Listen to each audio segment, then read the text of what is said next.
เดี๋ยวเขาสิบอกลุงน้อยกับบังคับบ่ได้เขาบังคับใจมึงบ่ได้แม่นแต่เพิ่นเนาะแม่นนะโดยคนบ่ไปดอกคนมีอาชีพแล้วบ่ไปดอกคนมีอาชีพของตัวแล้วเพิ่น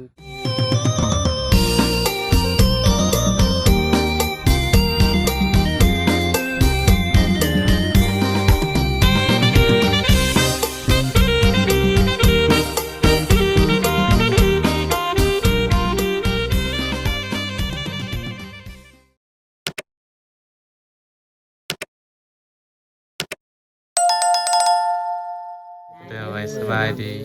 งับอีกบ่มันเล่นกล้องมันบ่อยากกันนี่นั่งข้างเมียจะเลอะใกล้กันรถเพราะว่าเล่นกล้องมันสั่นดิไปเลยสิห่อกาบบ่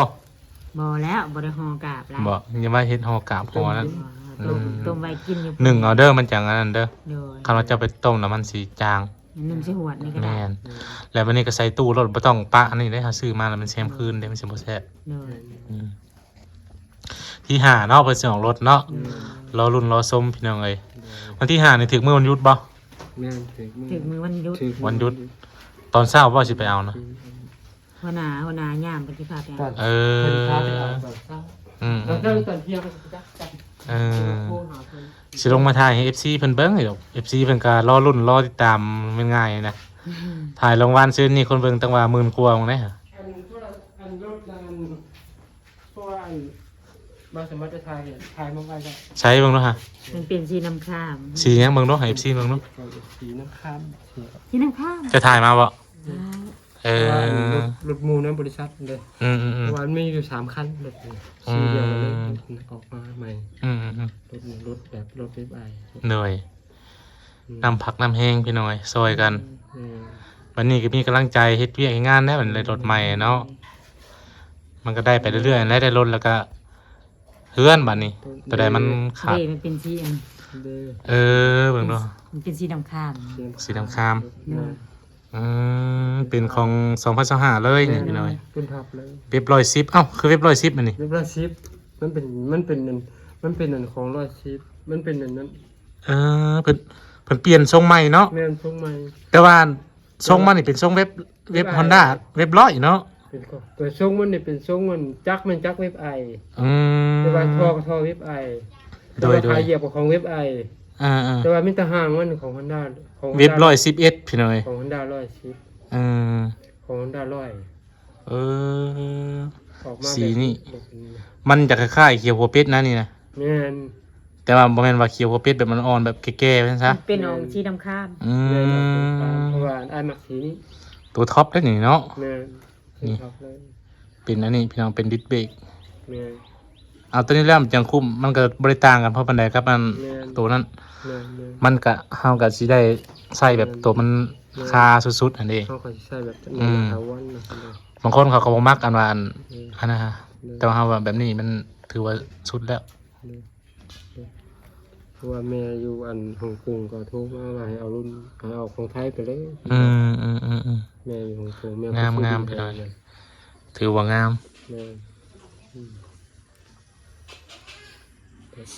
คันเผาถ่านนี่บ่ได้เลยใช่มั้ยเนาะบ่ได้เผาถ่านมันนี่ก็เท่าไรปีเท่าไรนั่นแหละแล้วก็ได้คันว่าได้งานแบบซี่ตะกี้คือสิดีเนาะคือสิบ่นั่นดอกพี่น้อยมันคงมันนี่ก็ถือมันคงแล้วบัดนี้เฮามีอันนี้แหละเฮ็ดหยังกับกันแต่พื้นบ่ไม่เอาพื้นแล้วใส่พื้นมันจังนั้นมันประหยัดจวนมันจังประหยัดอีกเวลา1ข่าวตอนเช้ามามันจังทันมันทันไว้เพื่อไปการตัดโดยมื้อนี่ก็ลุยงานต่ออีกเนาะเข้าสำคัญบ่เข้างานนี่นั่นเพราะว่าอ้ายได้เป็นผู้ลากไปลากอา3เลยเวลาเข้างานน่ะนะเข้าเวลาเดียวกันอา3เลยเพราะว่าผู้นี้เข้างานเพราะว่าไป8 โมงไปฮอดปันเขาการพอดีอัน8 โมงพอดี7 โมงเพื่อว่าเพื่อไปอันว่าเรื่องรถเรื่องล่างเด้จัดรถจัดล่างเด้บ่เขาเจ้าจอดรถตันประตูนะเขาต้องวิ่งซ้ายวิ่งขวาอยู่หั่นนะฮะเป็นรปภเด้มันต้องได้เคลียร์ ทุกอย่างเนาะ แม่น เออ แม่นเด้อเพราะว่าเฮารักษาความสงบอยู่หั่น เอ ภายใน อบ ริษัท บองเจ้ายามนี่มีรปภจักคนน่ะ มี3คน แม่น เออ 3คนคือ2คนนั่นเขาเจ้าควงทั้งเว้นทั้งคืน อืม คือเดือนหนึงหั่น4ด้าน2ทั้งเฮ็ดทั้งกลางคืนทั้งกลางเว้นเลย แม่น ก็เขา 4ด้าน2แต่ว่าเขาเจ้ากลางคืนเขาเจ้าก็บ่ได้เฮ็ดดอกกลางคืนเขาเจ้าก็ประมาณมื้อ10 โมงเขาเจ้าก็นอนแล้ว อืม สนุกอยู่ อืม อยู่หั่นน่ะสบาย โดย เพราะว่าแบบว่าป้อมมันเป็นป้อมยามแบบว่ามีแอร์ติดแอร์พร้อม เออ ตอนอันน้องหันจะว่ามันแล้วว่าตอนอ้ายอันไปยามกันยามผมเป็นกันอ้ายอยากนอนอ้ายย่างขึ้นไปรถ อืม ย่างไปแล้วไปนอน อืม นอนถึงกันนอนแล้วก็ประมาณนั้น ชั่วโมงนึง ชั่วโมงหนึงหรือว่า30 นาทีก็ช่วงแล้วก็ลงมา พออันเอาอัน เฮา หาอยากนอนเนาะ แม่นหัวหน้าเพิ่นเห็นมันก็บ่ให้ อืม เพิ่นบ่เว้าหัวหน้า เอาน เพ อน ราะว่ามันมีผู้เฝ้าประตูเลยเด้ โดย มีผู้อันนั้นน่ะควบคุมรีโมทอยู่หั่นเด้รีโมทก็บ่ใหญ่ดอก2นิ้วน่ะรีโมท ก็สิไปนอนบนมือเว้นก็บ่ได้เด้ตัวนี้เนาะ อาบเคยนอนเดือย่างเก่งกับ30 นาที 30นาทีตื่น แม่น อืม 30 นาทีแล้วมีแต่30 นาทีแหละแล้ว ที่กี่สายจักนอนอีกได้ฮะ 20 นาทีไปตื่นน่ะ เออ ตื่น มั มาน ก็ แล้ว น ก็ อนอยู่มื้อนี้มันเหม่อมื้อนี้ ย่างลงไปแล้วก็ไปหาล้างหน้าล้างตาในห้องน้ำแล้วก็ช่วงแล้วก็ ยามต่อ มานั่งอยู่ตังหันแล้วก็เอาโทรศัพท์นี่มาเปิดเพลงฟังเพลง อืม เพิ่นก็บ่ให้หัวหน้าเพิ่นเพิ่นเห็นเพิ่นก็บ่ได้เว้าหยัง โดย ในหุงมันสิเว้าไปซังเปิดคอนเสิร์ตก็บ่ปาน บ่ แม่น เขาเว้ากันนะบ่ บ่ อันเขาเจ้าเปิดเพลง เปิดเพลง เปิดเพล แม่ ง น เอาเพิ่นบ่ให้ไปฮะ บ่แล้ว เออ เพราะว่ามันเป็นโรงงานของวัยรุ่นเลยนะ โอ้ แบบว่าคันว่าผู้สาวกับมิตรซ้ำมันร้านนี่ เออ ซ้ำชาวดาวนี่เห็นอยากมัน14 15ชั่วโมงเก็บ ซ้ำอยู่ในผับพุ่นเลยเนาะ แม่นซ้ำนี้นะครับพุ่นละ เต้นไปนำเฮ็ดงานไปนำ เต้นไปนำ เสียงนี่ ก่อนไปนำ ก็คือถึงแล้วเสียง บ่แล้วคอเพลงจังหวายเพิ่นก็เปิดให้นะ ขอเพลงจังหวะเปิดให้ขอเพลงแล้วเขาเจ้าก็เปิดให้ เออ เบิ่งมันดังขับสนั่นเบิด แบบนี้มันก็บ่เมื่อยได้แบบนี้เนาะ แม่น เฮาก็ เขาก็ และ มี จนลืมฮอดเวลาพุ่นแล้วเนาะ เขาลืมทั้งเวลา อืม อืม มันคนหลายม่วนไป แต่ว่าอ้ายเมื่อย่างอ้ายเมื่อนางอ้ายก็ย่างหาเลาะก็เลาะอันตากพัดลมไปนั่นแหละ อืม พัดลมก็จะเปิดเด้พัดลมใหญ่ก็จะเปิดแล้วมันเพราะว่ามันอ่านมันออกมาเด้มันเย็นมันนี่นะ โดย ข้างในน่ะแล้วเราจะมีเวียกมีงานเนี่ยก็แมันมาว่าหาอ้าย อืม ว่าลงมาว่า03ก็นักเปลี่ยนนั่นเด้อ เออ เสียเขาไปเข้าห้องน้ำนั่นนี่ก็ว่าหากันนะแล้วอ้ายก็ขึ้นไปเปลี่ยนกับเจ้า เออ ไปหมุนกับเจ้า โดย อ้ายนี่เป็นคนหมุนได้หมุนทั้งเขาป้อมเลย เออ ถ้าผู้นั้นเก็บท้องปวดท้ายก็ไปว่ามาหาอ้ายลงไป อืม อ้ายขึ้นไปแล้วก็ไปนั่งประจำอยู่ป้อมหัน โดย ประจำเฮาก็อันเพิ่นกับป้ารีโมทให้เฮา อืม รีโมทอันประตูน่ะ เวลารถออกรถเข้าที่ แม่นเวลาเขาต้องกดรีโมทอันเวลานั้นเขาต้องเลี้ยวซ้ายเลี้ยวขวาบ่ทันได้ให้ลูกชายบ่ทันได้นายเพิ่นบีบแก่ดอกเขาเห็นรถนายไว้ออกปุ๊บเขาก็บีบกดรีโมทถ่ารถ เออ ประตูแล้วรุดๆๆออกพอหมู่รถพอดีเพิ่นรถเดินมาฮอดก็พอดีเพิ่นก็ออกไปเลย อืม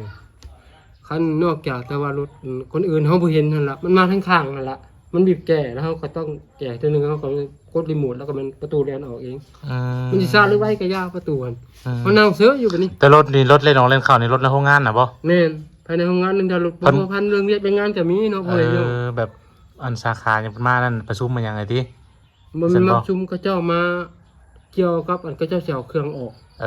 อ เอาเสื้อผ้านั่นไปเสื้อผ้านุ่ง รถ เฮานี่ รถแบบว่ามารับส่งครับอย่างไรเนาะ แม่นรถอันคันว่ารถเข้าก็แม่นว่า18ล้อพ่วงรถ อืม แบบว่าอันอ้ายเป็นรปภนี่ก็มันมาไปโบกรถอยู่ข้างหลังนั่นล่ะ โดย เพราะว่ารักษาความปลอดภัยเด้อ อืม คันรถใหญ่ตัวใหญ่เขาเจ้าบ่ต่ำกันแน่นอนอยู่แล้วเนาะพ่อแม่พี่น้องคันรถจักรกับรถใหญ่ย่านรถจักรนั่นแหละไป เออ จูบรถใหญ่เขา เออ เบ้าหมดแล้วเนาะพ่ เอ อแม่พี่น้อง อ ก็สิว่าไปความปลอดภัยอย่าง โดย อย่าง FC มันว่า พี่สมบัติคือบอลชวนน้องผู้วงไปเพิ่นว่าเจ้าชวนอยู่บ่ เพื่อนพา ชวนน้องผู้วงไปเฮ็ดงานนำนี่ คนบ่ไปดอกคนนี้อาชีพแล้วคนบ่ไปดอก เอ คนนี้ อ อาชีพของตัวแล้วเป็นช่อง YouTube แล้วให้ช่อง YouTube แล้ว เออ อันน้องผู้วงน่ะคนไป โดย แม่น FC ว่าได้งานดีเลยบ่ชวนน้องผู้วงว่ะ น้องผู้วงก็ฮู้อยู่แล้วว่าบ้าน น้องกู เพิ่น กั รั บบ ฮู้ คน กันเขาเจ้าก็ลง งานนี่น่ะฮู้บัดทีมเนาะ แม่นงานนี้ฮู้บ่เที่ยว ขนาด ลงเฟซลงไลน์ ขนาดเฮาอยู่บ้านนอกเฮาก็ยังฮู้เลย แม่นเขาเจ้าลงเฟซลงไลน์เขาเจ้าลงคันว่าลงช่อง YouTube ได้ลงช่อง YouTube พุ่น แม่น ในงานน่ะเขาให้เรียกกันโปรโมทสิน โร ค้าง งานหยังก็ให้สมัครชื่อโรงงานน่ะ โรงงานไปสั่งก่อน เอสลาบ่ แม่น เออ แม่นละโรงงานเอสลาละแม่นละ เออ แม่นโรงงานเด้อันเอาป้ายนี่มาให้เราเบิ่ง ป้ายมาบ่รู้หั่นบางทีอันคนบ้านเฮายังมาเฮ็ดนำแบบว่าเฮาเอาคนบ้านเฮาไปเฮ็ดนำสมเจ้าเป็นแบบนี้ก็เพิ่นสิใช้เงินอยู่บ่ หึ ได้ค่าในหน้าบ่ บ่ บ่ได้บ่ ก็เพิ่นก็ให้อยู่ดอกเดี๋ยวอีก ยันมาแบบนี้นะแบบว่า ตามเพิ่น สมมุติว่าเจ้าเอาป้ายเฮาซ้ำอันนี้คนบัดมาทางเฮาบัดเฮาก็แบบซี่แต่ก็เว้าว่าเจ้าเอามาหาคนมาได้แบบซี่นะแต่ไปเว้าทนายเพิ่นก็ใช้บ่เงิน ให้ เออ เพิ่นให้เพิ่นให้ เออ นี่บาท เพิ่นให้อยู่แล้ว เอออั อันป้ายของอันนี้เฉพาะของงาน3อันนี้นะ อื ของงาน ม 3ของงาน2ก็จังหนึงของงาน1ก็จังหนึง โอ้ปานว่าอันนำประจาหุ่นน่ะพกนี่กันเนาะเออ 30บาท อืมใช้นำเบอร์เจ้าน่ะพี่เกษา วันที่เดือนปีก็อยู่ นั หั่ ม น เบอร์และอย่าหัน206 206 มันก็ ใช่คือบ่ได้เห็น นี่ได้เบอร์โทรนึงเบอร์โทรตัวนี้เบอร์โทรอยู่ล่างนี่เบอร์โทรนี่ เออเบอร์โทรนี่พี่เกษาเนาะ เบอร์โทรของเราเองเลย 02099609791 แม่นเบอร์โทรเราเองเลย โดยถือว่ามีใบตัวนี้ของคอถือว่าได้เป็นสมาชิกได้เป็นพนักงานของบริษัท อันตัวนี้เฮียกันอันตัวนี้ ตอนนี้เฮียก็ได้เบิกอีก ได้จ้างเขาเฮ็ดใหม่ เออ เสียเงินอีก สาม30,000ติ เมื่อกี้เนี่ยอ้ายก็เก็บอันบัตรพนักงานได้จริงๆเพิ่นว่าบ่เตือนเพิ่นสิให้สมมุติว่าคุณจักหน่อยแล้วอันนี้ก็ยังบ่ฮู้ เพิ่นจะได้เก็บของเพิ่นบ่ เนี่ย อืม อ้ายเก็บได้อยู่ทางออกทางออกกายบ้านนั้น แล้ววันนี้เพิ่นสิตอบแทนมาหน่อยดิ ดำเออตอบแทน อื่นก็พ้องตรงนี้แล้วเข้าไปมา อืม เพราะว่าบัตรเขาเจ้ามันเป็นบัตรแข็งเลยบัตร ตะกี้นั้น เขียวเป็นบัตรเขียวเลยบัตรเขาเจ้าเป็นบัตรแข็ง อืมแบบรีดแบบตากฝนตากหยังบ่ยันเปียก บ่ มันรีดเข่งไงเนาะ บ่อยากเปียก เออ บ่อยากเปียกเลย โดย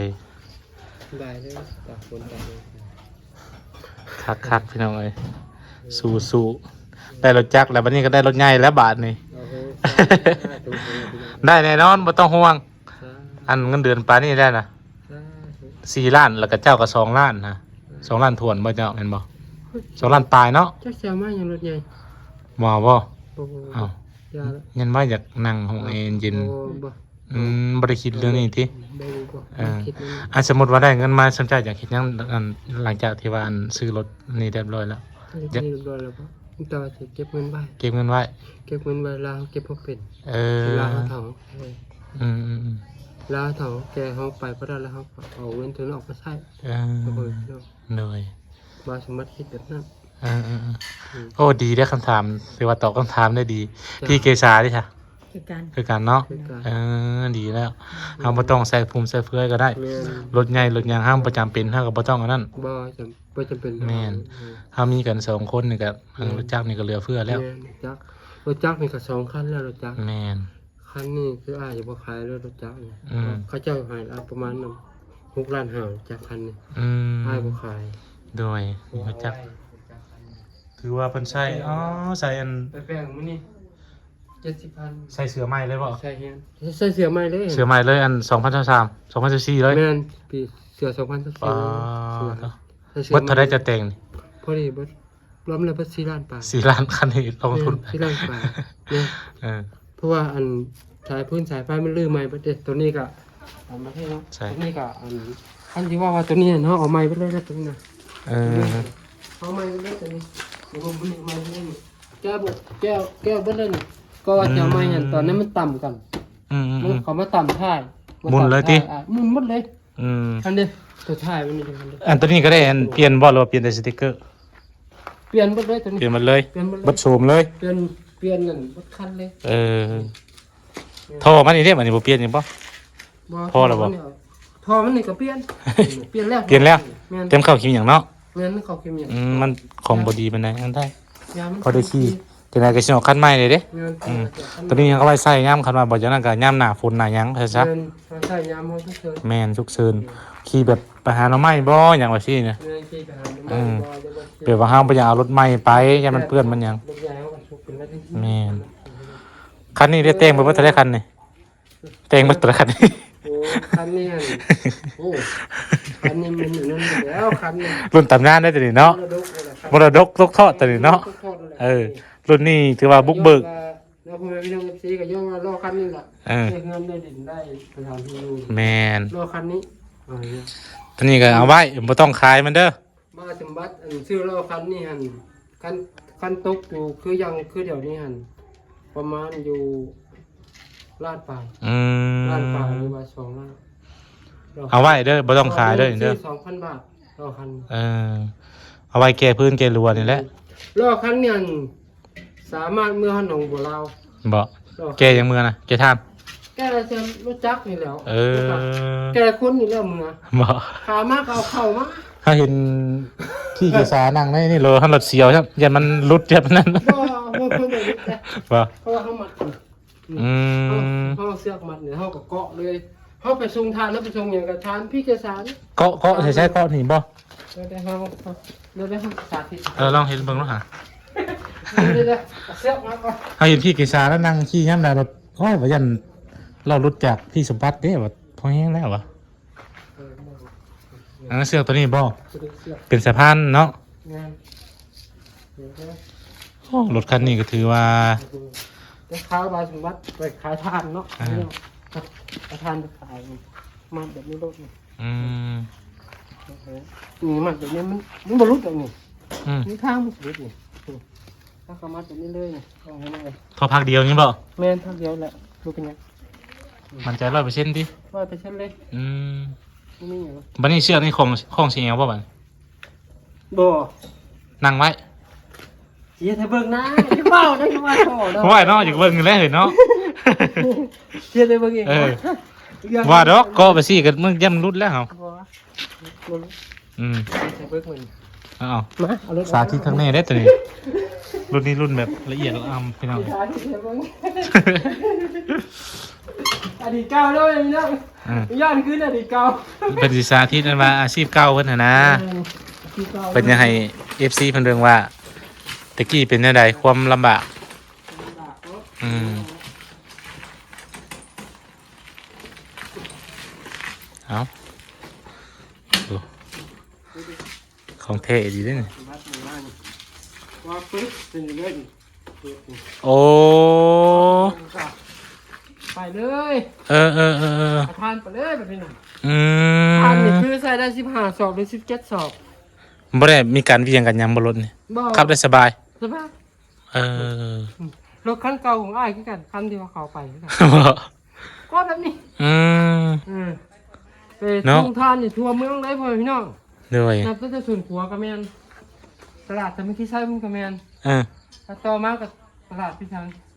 ตลาดตั้งแต่เกี่ยววันนั้นข่าวของเดิมนี่กระแมน เออ ไปส่งทาน อันทั่วทีบเลยติ ทุกที่ อืม ส่งทานมาส่งมันส่งธรรมดาส่งเท่าละหาว12เท่าละร้อย อืม เดี๋ยวเอาไป คือล่าสุดเนาะคือป้าบนบอกให้ไปขายทานเนาะ อืม คือทานป้าบนน่ะล่าสุดทานป้าบน65 ศอก บอก เอาไปขาย รอบเดียวเลย คาบเดียว ปอ คนไปทานคนใช้เท่าไหร่15 ศอก15 ศอก มานี่เรากระจ้างใหญ่อยู่บ่ใหายบ่ เพราะว่าอันอ้ายไล่ให้เราสอบหนึง12,000 12,000 อ้ายกิน 3,000แต่ละสอบ โอ้ ได้ก็ได้อยู่ เขาได้ค่า 3,060ศพ ค่าน้ำมันมัน อืม อันนะ ต่าง ได้อยู่ ต่างซอยต่างอย่างกันไปเลยเนาะ แม่น เออ นี่ สบายพี่น้องมาเลย เอาแบบนี้แหละ เออ แล้วก็เมียก็บ่ได้ซอยอีก นั่ง บ่เมียก็บ่ได้ไปน้ำอีกนะ บ่ บ่ได้ซอยนะไปผู้เดียว เออ แต่พอแล้วก็เอารถถอยเขาก็ยืนทางลงถึงกวนตอนนั้นก็65 ศอก อืม เอาไปส่งให้เจ้า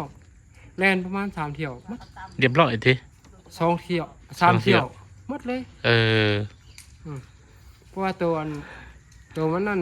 ตัวมันเหลือเขาก็ใส่อันสุดท้ายไปคือ17 ศอก18 ศอกใส่ไปเลย เออ เพราะว่าเขาก็คอยเรียนไป โดย เขาก็ไปเรียนไว้ บริเวณไหว้ได้ยาน เขาเรียน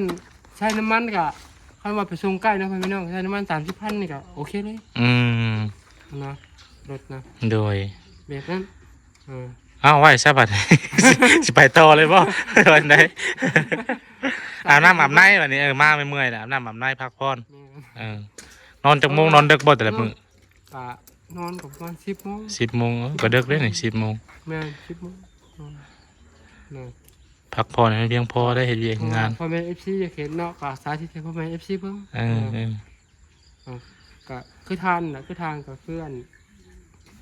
บ่สมบัตินี่ก็ว่าเพิ่นๆไป อืมลงไฟบ่ บังไฟ ลงไฟ อาชีพ ระวังเด้ลงจุกลงจุก ขอฟ้าขอฝน เดืปะอันทานบ่ก็บ่ได้ปะ เออ ก็ลองเฮ็ดโรงงานนี่ไปเบิ่ง ถึงลานสาวกัน แม่อืม เอาสาวไหวเสร็จเด้อ จ้า เฮาก็สิบ่รบกวนแล้วบัดนี้สิกลับเลยเอาสบายดี FC เพิ่นแน่เอาโดยเพิ่นน่ะเพิ่นไหวงามไปหน่อย FC ว่าไอ้สมบัติน่ารักเราอะไหวงามไหวนั่นเพิ่นว่าดีแล้วเพิ่นว่าผู้ใหญ่เพิ่นว่าดีมุกดีใจนำหลายๆที่มีอาชีพเป็นหลักเป็นแหล่งเนาะพักผ่อนน้ำพักผ่อนบาดนี้ถ้าพุ่นได้สุกแล้วบ่กันน่ะเฮ็ดหยังต่อบัดนี้คือคนกลุ่มอยู่ ที่หนึ่งมัชลี่เจ้าเลย สลีบ่ เนี่ย อืมนี่กินพันพี่น้อยเด็ดหน่อยถ้าอิ่มอยู่บ่ โดยอาสิมื้อได้บัดนี้เด้อ โดย เดี๋ยวมื้อหน้าเพิ่นไหลสิมาลิ้นน้ำใหม่ โดย มื้อมัน วันที่ วันเสาร์บ่ได้หยุดเนาะ มา มีแต่วันอาทิตย์ มีแต่วันอาทิตย์ เออ แล้วก็ส่งข้าวให้ลุงว่าลุงน้อยถ้าลุงน้อยอยากไปยามก็ไป ลองอันนั้นดูครับมี FC เพิ่นว่า ยังไง เจ้า เจ้า ลุงน้อยอยากไปยามก็ไปเพราะว่านอนนี่ก็พันเลย เพิ่นเอาบ่ เอา เอาสิ แม่นเพราะว่าคันยามมันหาแล้วยามสองกะไปเลย สองกะ คันเราบ่มีรถนะเพราะว่าเรานอนนี่ก็พันนอนนี่ป้อม คันแบบเราจะมาดิซะได้บ่ แล้วอีกมาก็ต้องมีรถตัว อื เอง ม มันยามกับตัวเองนะกัน แต่เงินเดือนน่ะสำคัญเนาะ เงินเดือนสำคัญ สำคัญ บ่เงินเดือนนี่เข้ามานี่เพิ่นจะให้ล้านแปด อืม เพราะว่าอ้ายเขาได้4 เดือนได้3 เดือน4 เดือน โอ้ เขาก็จะคืนให้เด้อ เดี๋ยวเฮาสิบอกลุงน้อยเพราะ FC เพิ่นว่า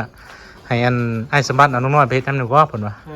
อย่าเข้าไปอยู่ คันเราสิไปได้คันนั้น บบ อ อก ก เรา เรา สิ เบิ่ง ไปถ้าเราไปแล้วก็ยาก แม่นคันเราไปก็ย่าเนาะ แม่ เอากับบังคับบ่ได้